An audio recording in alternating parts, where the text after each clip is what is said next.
আমরা যাদের ধর্মের রক্ষক ভাবি তারাই যখন হয়ে ওঠে ধর্ম ব্যবসায়ী, তখন একটা জাতি হয়ে পড়ে অন্ধকারেচ্ছন্ন। মিজানুর রহমান আজহারীর এমনই কিছু কুকীর্তির ভিডিও আমি প্রকাশ করেছিলাম আমার আগের ভিডিওতে। তবে এখনো অনেক সহজ সরল মুসলমান ভাইদের মনে হয় যে উনি এই তথ্যগুলো হয়তো ভুল করে বলেছে বা অজ্ঞতার কারণে বলেছে, কিন্তু না, সমাজে প্রচলিত কিছু মিথ্যা গুজব আর তিলকে তাল বানিয়ে ওয়াজের মাঠে উপস্থাপন করাটা হচ্ছে উনার ধর্ম ব্যবসার একটা সূক্ষ্ম টেকনিক। আর এই ওয়াজের মাঠে কথার ফাঁকে ফাঁকে ইংরেজি আর তার চেয়েও বেশি মিথ্যা বলে বলে উনি আর জনপ্রিয়তার শীর্ষে। আপনাদের এই ভুল ধারণা দূর করার জন্যই আমার আজকের এই ভিডিও, যেখানে আমি আপনাদের এইটা প্রমাণ করে দিব যে এই মিথ্যাচারগুলো ভুল করে বলেন না, বরং এগুলো হচ্ছে ওনার ধর্ম ব্যবসার মূল অস্ত্র। তো চলুন শুরু করা যাক। এন্ড তার আগে যারা আমার আগের ভিডিওটি দেখেননি তারা অবশ্যই আই বাটনে ক্লিক করে সম্পূর্ণ ভিডিওটি দেখে আসবেন। আপনি ইংল্যান্ডের ব্রিটিশ মিউজিয়ামে যদি কখনো ঢুকেন, দেখবেন ইংল্যান্ডের ব্রিটিশ মিউজিয়ামের এন্ট্রান্সে এই সাদা পাথরের ফলকে লেখা, as a father, as a teacher, as a lawgiver, as a lawmaker, as a reformer of the society, Muhammad is the superman of the world. বাবা হিসেবে, নেতা হিসেবে, সমাজ সংস্কারক হিসেবে মুহাম্মদ হচ্ছে এই পৃথিবীর একজন সুপারম্যান। এটা কি কোনো মুসলিম দেশের জাদুঘরে মিউজিয়ামে লেখা নাকি খ্রিস্টানদের জাদুঘরে? এই তথ্যটি সঠিক নয়। ব্রিটিশ মিউজিয়ামের প্রবেশ পথে নবী মুহাম্মদের কোনো নাম লেখা নেই। এটি ছিল একটা বহুল প্রচলিত গুজব, যার সাথে আজহারী সাহেব কয়েকটা ইংরেজি বাক্য যোগ করে তিলকে তাল বানিয়ে ওয়াজের মাঠে আপনাদের সামনে উপস্থাপন করছেন। এই কথাটা ভাবলেই বুকটা গর্বে ভরে ওঠে যে ব্রিটিশ মিউজিয়ামের সামনে আমাদের নবী মুহাম্মদ সাল্লাল্লাহু আলাইহি সাল্লামের নাম লেখা আছে। কিন্তু সত্য আল্লাহর পক্ষ থেকে আসে, আর সত্য সবসময় সুন্দর। ব্রিটিশ মিউজিয়ামের দিকে তাকালে প্রথমেই আপনার চোখে পড়বে এর বিশাল বিশাল থামগুলো, যা আমাদের প্রাচীন গ্রিস বা রোম সভ্যতার কথা মনে করিয়ে দেয়। এবার আপনাদের দৃষ্টিটা প্রবেশপথের ঠিক উপরে ওই ত্রিভুজ অংশটার দিকে নিয়ে যান। স্থাপত্যের ভাষায় একে বলা হয় পেডিমেন্ট। এখানে কোনো লেখা নেই, বরং আছে একদল পাথরের মানুষ। এই ভাস্কর্যটির সুন্দর একটা নামও আছে, দ্য প্রগ্রেস অফ সিভিলাইজেশন, অর্থাৎ সভ্যতার অগ্রগতি। এটি তৈরি করেছেন স্যার রিচার্ড ওয়েস্টম্যাকট নামের একজন বিখ্যাত শিল্পী। আমরা বর্তমান সময়ে লেখা বলতে কয়েকটা শব্দ দিয়ে একটা ওয়ার্ড এবং কয়েকটা ওয়ার্ড দিয়ে একটা সেন্টেন্সকে বুঝি। তবে প্রাচীন অনেক সভ্যতায় এই ধরনের মূর্তি কিংবা আঁকিবুকি দিয়ে মনের ভাব প্রকাশ করা হতো। তাহলে কি আজহারী সাহেব নবী মুহাম্মদের চিহ্ন বলতে এই মূর্তিগুলোকে ইঙ্গিত করেছেন? নাউজুবিল্লাহ। তবে আমি এই কথাটা বলতে বাধ্য হচ্ছি এই কারণে যে যেখানে কোনো লেখাই নেই, নবী মুহাম্মদ তো দূরের থাক, কোনো লেখাই নেই, সেইখানে উনি এই ধরনের উদ্ভট দাবি কিভাবে করতে পারেন? একই সাথে আপনারা ব্রিটিশ মিউজিয়ামের অফিসিয়াল ওয়েবসাইট britishmuseum.org-তেও চেক করতে পারেন।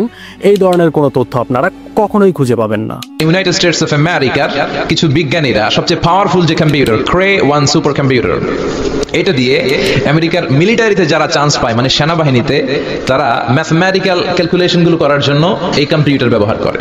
তো আমেরিকার বিজ্ঞানীরা, আহমদ দিদাত তার ultimate miracle of the Holi কোরআনে বলছেন যে কম্পিউটারের সব ইনফরমেশনগুলোকে কনসাইজ করে ওই ক্রে 1 সুপার কম্পিউটারের মাইক্রো চিপসের ভেতর ঢুকিয়ে কমান্ড করেছে, is it possible to create a book like কোরআন?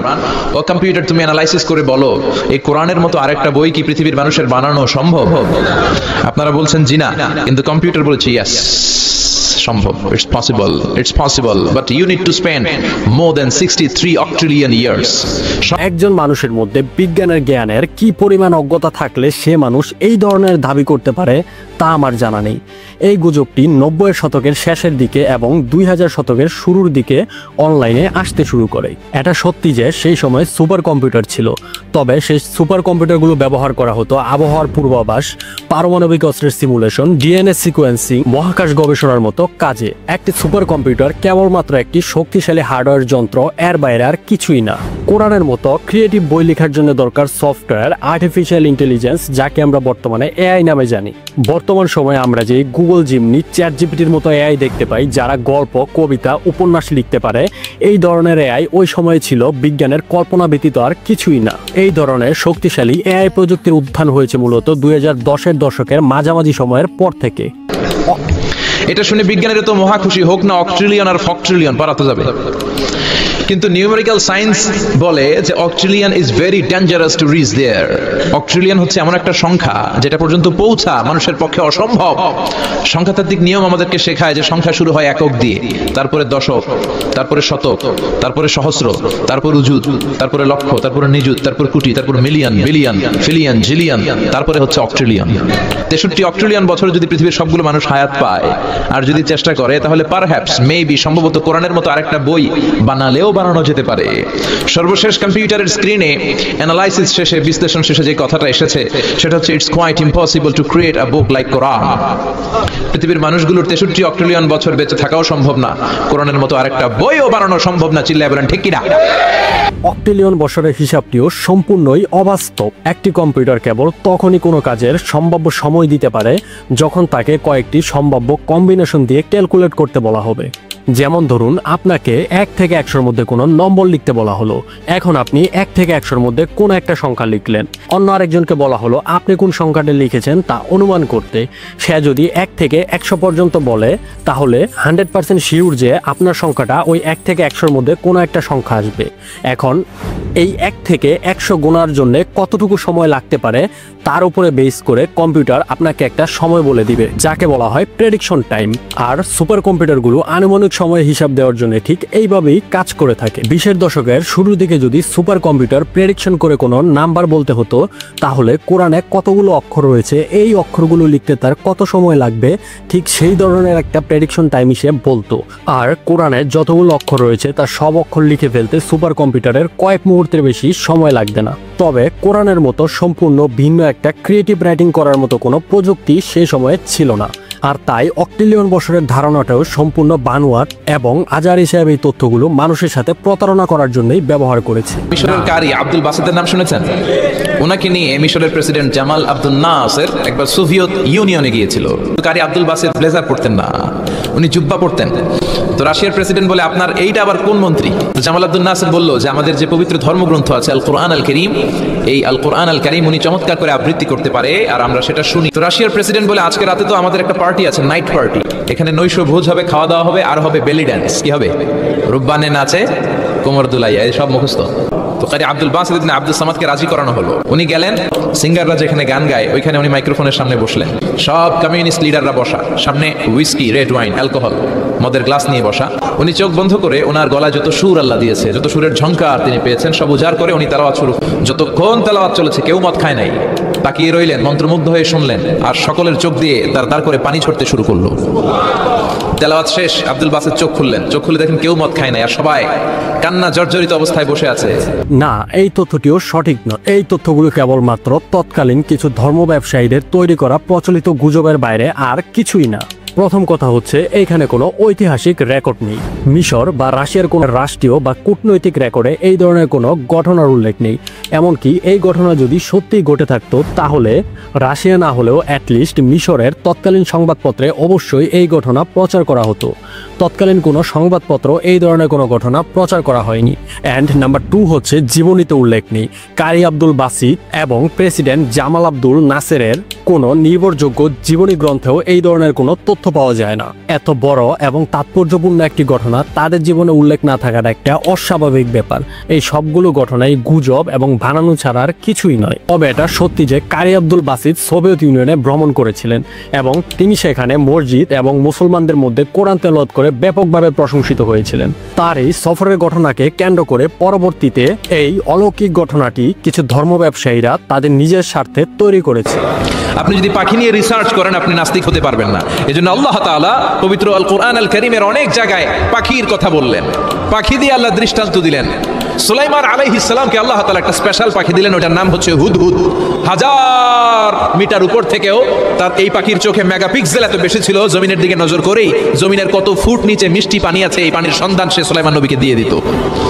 সুবহানাল্লাহ পড়েন। হুদহুদ পাখি মাটির গভীরে তার চোখের সাহায্যে পানি দেখতে পায়, এটা টোটালি বিজ্ঞানের কনসেপ্টের বাইরে। আর যদি আপনারা ধর্মের কথা বলেন, তাহলে আমি আপনাদের চ্যালেঞ্জ করছি, আপনারা কোরআন অথবা সহিহ হাদিস থেকে এরকম একটা রেফারেন্স দেখাবেন যেখানে বলা আছে যে হুদহুদ পাখি মাটির নিচে পানি দেখতে পায়। তবে এই ধরনের তথ্য আপনি দেখতে পাবেন ইসরায়েলি কিছু গল্প কাহিনীতে, যেগুলোর উপরে বিশ্বাস এবং অবিশ্বাস এই দুই ধরনের কাছ থেকে রাসূল সাল্লাল্লাহু আলাইহি ওয়াসাল্লাম আমাদের বিরত থাকতে বলেছেন। সহিহ বুখারী, তাওহীদ পাবলিকেশন 4485, হাদিসের মান সহিহ। এবার সুবহানাল্লাহ পড়েন। হোমাবার্ড নামে একটা পাখি আছে, যে পাখিটা উড়ন্ত অবস্থায় ডিম পেড়ে দেয়, আর ওই ডিম জমিনে পড়ার আগেই উড়ন্ত অবস্থায় শূন্যে থাকতে ওই ডিম ফুটে বাচ্চা বেরোয়, ওই বাচ্চাও আবার শূন্যে উঠতে শুরু করে দেয়। এজন্য রাব্বুল আলামিন এবার দিলেন একটা গাঞ্জাখুরি তথ্য। কোরআন কিংবা সহিহ হাদিসে হুমা পাখির কোনো উল্লেখই নেই। আর যদি বিজ্ঞানের কথা বলেন, বিজ্ঞান এই ধরনের পাখির কোনো অস্তিত্বই নেই।